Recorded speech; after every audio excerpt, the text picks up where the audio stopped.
KPBS On Demand is supported by UC San Diego's Art Power, presenting cellist Joshua Roman, performing from his album Immunity, alongside music by J.S. Bach and more, Sunday, June 22nd at UC San Diego's Epstein Family Amphitheater. Reserve your tickets at artpower.ucsd.edu.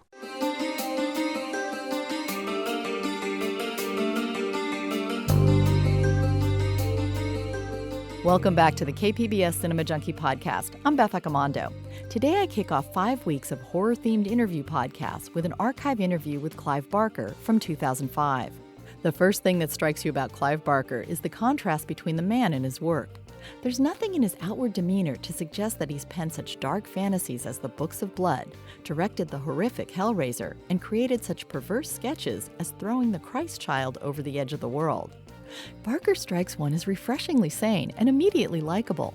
Not exactly the adjectives you'd use to describe his work, but Barker is articulate and intelligent, and those are qualities that can be found in his works. Over the years, Barker has become something of a Renaissance man, as his art expanded to include theater, literature, comic books, filmmaking, and even children's stories. He's even collaborated with Spawn creator Todd McFarlane on 2 diabolically disturbed lines of toys, Tortured Souls and The Infernal Parade, both of which sold out and can only be found on eBay and in collectible shops. There's even been talk of the 2 collaborating on a movie based on the characters created for Tortured Souls. Barker gained literary fame for his groundbreaking Books of Blood and his 1987 bestseller, The Damnation Game. It was in 1987 that Barker also decided to bring his unique, audacious, pull-no-punches brand of horror to the big screen. A drop of blood seeping through the floorboards of an old attic gave rise to a gruesome phoenix in Hellraiser, Barker's feature film debut as writer-director. The film helped redefine the horror genre and catapulted Barker into the limelight. Barker's Frank and his Cenobite pals headed by Pinhead were a new breed of screen villains. They had complexity, were articulate, and in an odd way seductive. What Barker brought or returned to the genre was a disturbing acknowledgement of the seductive side of evil, and his villains reflected a dark side that we may all harbor in our souls. Barker tries not to pass judgment on his characters, but rather he tries to capture the essence of what it is that fascinates us about horror. His approach is objective, yet he's also able to evoke sympathy for unlikely subjects. In a book like Cabal, he takes us into the mind of a serial killer and unflinchingly details that psyche. He also introduces us to a netherworld of monsters that he makes human and sympathetic. Many of his sketches and drawings, check out a recent collection called Visions of Heaven and Hell, offer portraits of evil or horror in which the subjects look directly and unapologetically at you. He confronts the horrific and the unimaginable with a kind of defiantly rational acceptance that makes it seem vividly believable and frequently even erotically charged. Barker's macabre sense of humor, combined with his bold exploration of the darkest recesses of our subconscious, make his artistic endeavors fascinating. Whether the medium is a canvas, a book, or a film, Barker's work offers compelling and haunting nightmare visions unlike anything else. So to creep you out this Halloween month, I decided to take a look at what scares us at the movies. And there's no better guide to this netherworld of fear than Clive Barker. Here's my interview from 2005. As a connoisseur of horror, I'm very happy to welcome my guest, Clive Barker. Thanks so much for joining us. My pleasure, Beth. Thanks for inviting me. Oh, you're welcome. You know, as someone who's created some great works of horror in novels and in films, I just have to ask you, can you remember the first film that ever scared you? Yes, I think it was probably we did not see a lot of movies as a kid at first. I should probably set that up. I mean, we didn't have a television in the house. There wasn't a tradition back in the 50s in England of Halloween or any of the sort of the fun stuff that you had of, jam-packed Halloween periods full of wonderful Universal movies. None of that stuff. So I will go to the movies once or twice a year with my mom and dad, and the first movie I remember scaring me was Sleeping Beauty, Disney's Sleeping Beauty. I was probably 4 or 5. And what about that scared you? The fires that burned they burned all the spindles on. And I didn't remember this until much, much later when I actually saw the movie on DVD. and it was like a recovered memory. I could remember being in the seat and seeing this, and turning my face away from the screen. It was a very strange experience. Well, it's funny. We don't normally think of Disney as a creator of horror films, but it seems like so many of us, our first memories of being scared are often connected with Disney, like Absolutely Snow White. Right. He was, I think, triumphantly good at a particularly American mixture of scares and sentimentality. A tradition that Spielberg has taken to new heights in his career. Well, I think David Cronenberg was someone who had said that Bambi, I think, was the first film that scared him. Well, yes. I mean, I didn't get Bambi much later, but I'm sure it must have marked an awful lot of kids psychologically. By contrast, I don't ever remember being scared by books, ever. Books allow you to imagine to the level that you can deal with them and no further. So they're a kind of form of fiction, I think. Movies unreal before you, and you have no choice but to go where the narrative takes you, to read the images that the narrative presents to you. And sometimes those can be deeply distressing, not always for reasons that maybe even the filmmaker would have intended. Well, do you think then that movies kind of control your imagination much more than a novel does in horror? Well, it was John Fowles, the English novelist, who called movies a fascist medium. I think that's essentially true. They tell you what to feel and when to feel it. The music track will be doing that if the narrative isn't. Turn down the sound on Jaws and see what happens without John Williams. Mm-hmm. And then John Williams, then turn it up again, and John Williams is telling you every moment of the movie to be scared and how to be scared and how it's all going to work for you. Yeah, I think movies are much less co-creator friendly. I think of books as being very much a medium which invites co-creation. You have these words on a page, and they're going to be coming to life in your imagination in a way that is very particular to you.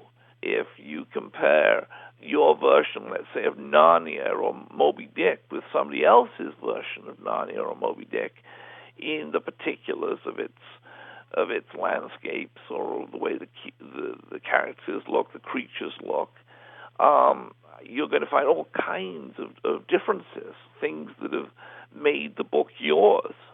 That obviously can't exist in cinema. Cinema demands that you see and feel one particular way. So then what do you think can make for good horror films? What are kind of the elements it needs? Well, commanding those very things. I mean, it's because you are in charge of the viewer's experience as a director that it's so easy, frankly, to scare people. I mean, all you need to do is turn the sound down low for maybe half a minute, and then turn it up really loud, and have a figure jump from out of screen onto screen, and you'll have most of the audience jumping. Now, is that a very sophisticated scare? No, but it can actually get the audience's adrenaline going and a sense of excitement going in, particularly in a large audience. I think these movies work better with large audiences rather than viewed at home. Yeah, then it can become quite an experience, building scare on scare on scare. This is The Exorcist's genius. The first big scare is a silly little thing. She goes upstairs, she thinks she hears rats. She has a candle in her hand, and it suddenly flares. And there's a noise, and it suddenly flares, and the audience jumps. I don't know how deep into the movie we are, maybe 20 minutes. But our hearts are fluttering a little now, and the movie will gradually intensify our reasons for having fluttering hearts. So what do you think, though, separates or improves a film going from this level of kind of your basic something jumps out at the dark at you and that level of more sophisticated horror? Well, that's an interesting Freudian slip back right there. I have to say that it comes down to our old friend subtext. It's about what is the movie about beneath its costume of makeup and cheap frights. Is it? You mentioned Cronenberg earlier in our conversation, and David has I think been extraordinarily good at marrying in his early movies anyway frights of a very basic kind, gross outs in fact, your basic issue grand guignol with something else, something that stimulates the head, something that makes you think about the movie after you stepped away from it. So what do you think our fascination is with horror? Because it seems like we almost need it. We do need it, I think, and this is the big puzzle, isn't it? We need it. We need it as much as we ever have, even though our news reports are perhaps more horrific than they've ever been. I get a lot of fan mail from soldiers in Iraq about how much they love to watch, the Hellraiser movies or Nightbreed or read the books, the horror stuff that I write. They also, interestingly, and maybe this is a yin and yang thing, respond very strongly to the work for younger readers that I've written. The Abarat books and Thief of Always, these are books that they also talk fondly of. It's almost as though either extreme will do, what won't do is the middle. Well, and do you feel that there's also kind of a rush that you get from going to a film that does scare you? Oh, well, yes. It's just such a disappointment that so few of them give you that rush anymore. I don't think that's me, being an old fuddy-duddy saying that, movies were scarier in my day. They were. We've had recently a lot of, I think, very stylishly made but very empty PG-13 pictures. No horror movie worth its name should be PG-13. It's got to be an R, hasn't it? I mean, we've got to be taken to some taboo area, some place where forbidden images are put before us. If we're not on the ride to the forbidden, what are we on the ride for? Now, these soldiers who've been writing you, I'm just curious, I mean, they're probably experiencing a certain kind of horror on a very realistic level. Well, that was my point, really. Exactly right, yeah. So what kind of things are they telling you in these letters in terms of their appreciation for your work? They just like monsters. And I think the love of monsters is a sort of universal. Maybe what monsters do is allow us to find a focus for our fear, a place where the fear can go, a vessel, and into that vessel go all the things which wake us up at 3:00 in the morning in a chilly sweat. And because they're all put in one place, safely put in one place, they can be dealt with there. Do you think that it also offers some sort of catharsis for them, a vicarious way of getting rid of some of those demons? No. I think the catharsis theory doesn't really play. I think the way when Aristotle is talking about catharsis, he's talking about something much more significant than the cheap thrill a Universal movie is going to give us. But do you think that horror does serve some sort of psychological need for us, if it's not catharsis? I think there's a reason why young people go to see horror movies. I certainly think we're back to that issue of the forbidden, certainly, testing the boundaries. There's been some very good writing about the initiation element of a horror movie. Dare you see it? Can you see it? I remember very, very powerfully at the age of 15 or 14 or 15 going to see a double bill of Psycho and The War of the Worlds, the original one, the good one. Seeing them with a friend of mine, coincidentally called Norman, who was taller and rather larger than I was and was able to pass himself off as somebody who was 18 or older. So he bought the tickets, and we went in, we snuck in as 14-year-olds, 15-year-olds to see something we shouldn't have been seeing. And the sense of the forbidden act going to see this stuff, particularly Psycho. This is not the first time Psycho had been to my hometown of Liverpool. This was, if I was 15, this would have been 1968, and I think Psycho was made in 1960. So it must have been a second or third run when it had been hooked up with War of the Worlds, which was, of course, was the color picture, and against Psycho's black and white. And it was really a wonderful double bill for me, a wonderful... It could not have been more perfect for a horror fantasy writer to be introduced to the forbidden experience of horror movies and science fiction movies, all in one glorious night. Now, did you also stop taking showers after seeing that? No, I did. We didn't have a shower in our house. It was bathwater or nothing, and it was usually my father's bathwater. You know, I've had a chance to interview a number of different horror directors, and one thing that struck me about a lot of them is they seem so well-adjusted and kind of untroubled by nightmares themselves. And I'm just wondering, do you feel that you get to kind of get rid of fears by writing about them? Do you suffer from nightmares yourself? I don't suffer from nightmares usually, but I think one of the things that's very hard to do is really be in anybody else's head. And I'm a little leery of saying, oh, well, I'm different from the average fellow because I do this, and this is what I feel like. Everybody is different from everybody else, it seems to me. And the experience of being Beth is unique to Beth, and I cannot know much about it. So I'm very cautious of making grand statements like, yes, well, of course, I feel less fear than Harry, Tom, or Joe because I get to write it down. I don't know what fear means to those people. I'm never in their heads. I can never be in their heads.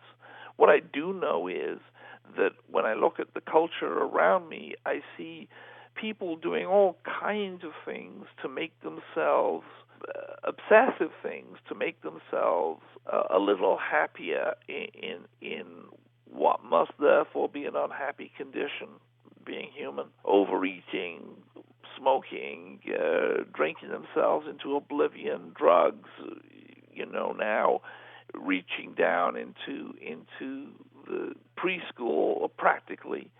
There is something about the human experience which is frightening. And we are so much not in control of ourselves. A friend of mine, a dear friend of mine, was going along with his life very happily, and a few weeks ago was told he had stomach cancer. Changed his life in one sentence. I had talked to David Cronenberg once, and he said that Martin Scorsese was afraid to meet him. This is the director of Taxi Driver. I heard that too. Do you sometimes feel that people expect you to be more like your work? Yeah. I think they do, and I think they're always sort of a little surprised when they find that I'm not, going for the jugular with a Stanley knife. But I think that it only takes a moment for them to realize how absurd that expectation is. I mean, who knows what's going on behind my eyes, of course, I could be plotting all kinds of terrible things. But I'm pretty socialized as long as I keep taking my pills, I also wanted to ask you, do you feel that horror has changed over the years in films in terms of the things that that scare us? Not enough. It hasn't changed enough in my estimation. I think we should be bolder in our confrontations with fear and our sources of fear. When I wrote the Books of Blood, which were my first venturings into this area 20 years ago, one of the first things I did was drag sex, kicking and screaming, into horror fiction, where it had been conspicuous by its absence. And yet it remains conspicuous by its absence, except in the most coy, giggly kind of way in our contemporary horror movies. I think we have a lot of pretty scared filmmakers out there, actually, scared in all the wrong ways, scared of their producers, scared of not getting their films made. And, you mentioned Cronenberg a couple of times in this conversation, and David is an honorable exception to this. As David has gone his own sweet way throughout his career and made movies that didn't always do well at the box office, but he could proudly say were unlike any other kind of movie that was being made. And how often can you say that about movies?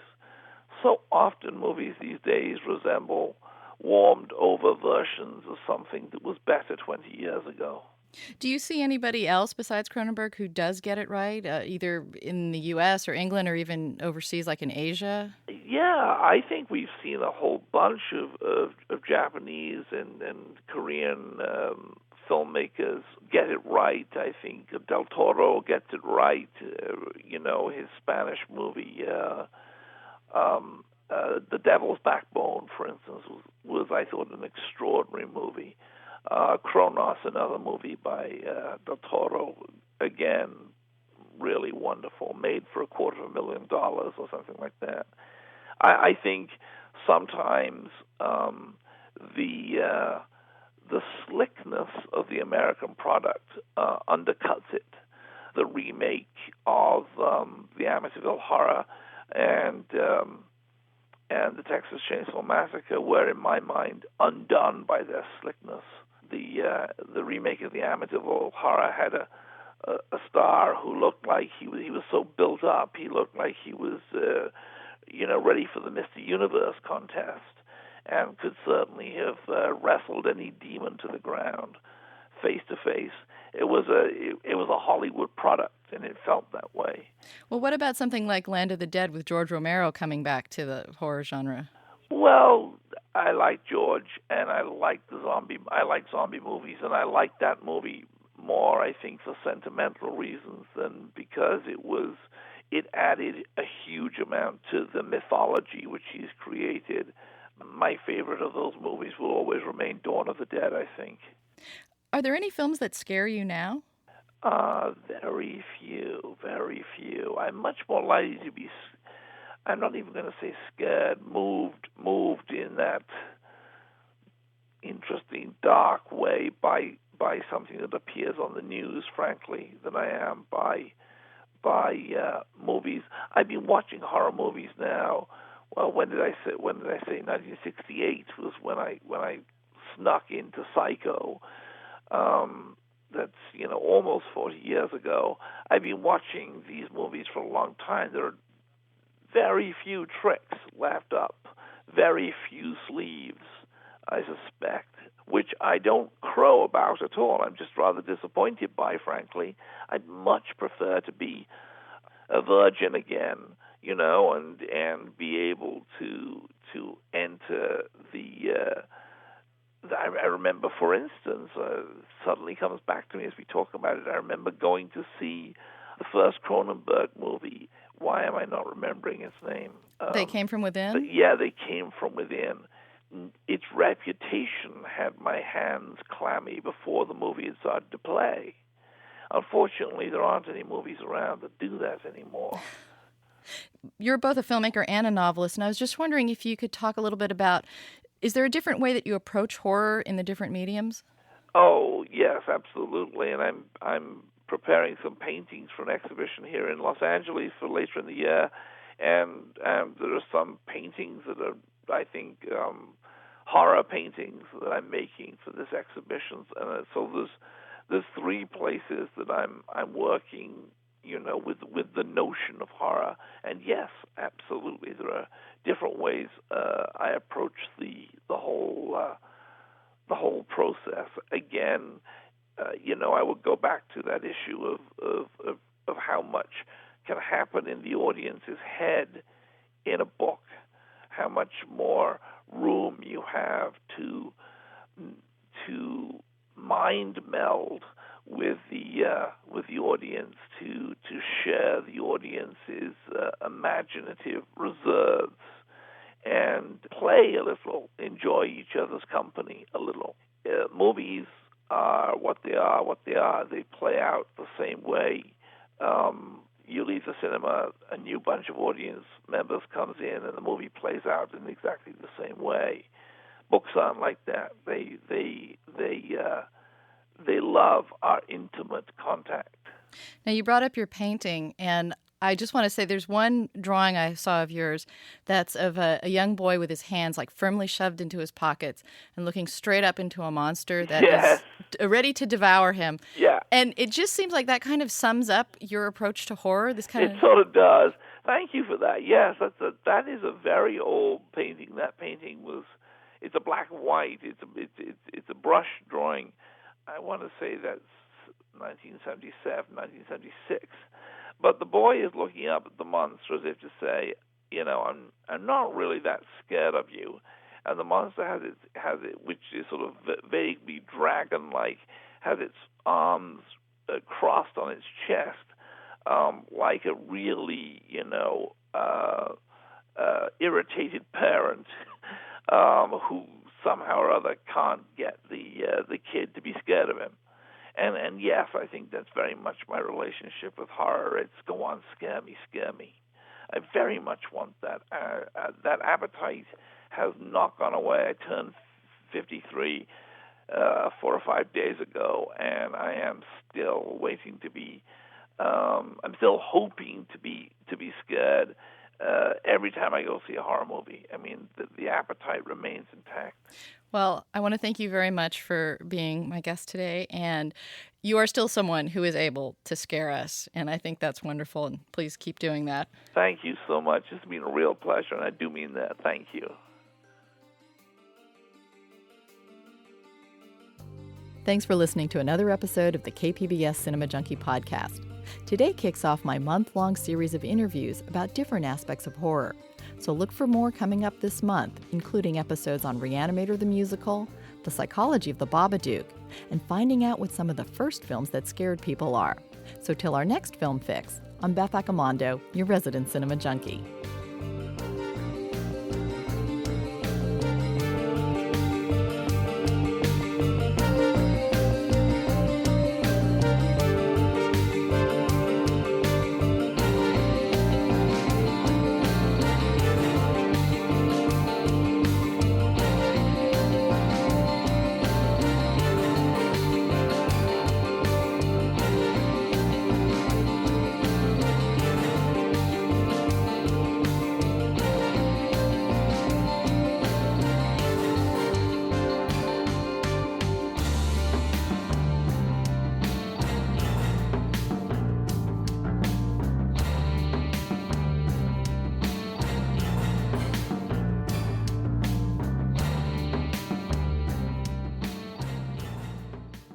KPBS On Demand is supported by UC San Diego's Art Power, presenting cellist Joshua Roman, performing from his album Immunity, alongside music by J.S. Bach and more, Sunday, June 22nd at UC San Diego's Epstein Family Amphitheater. Reserve your tickets at artpower.ucsd.edu.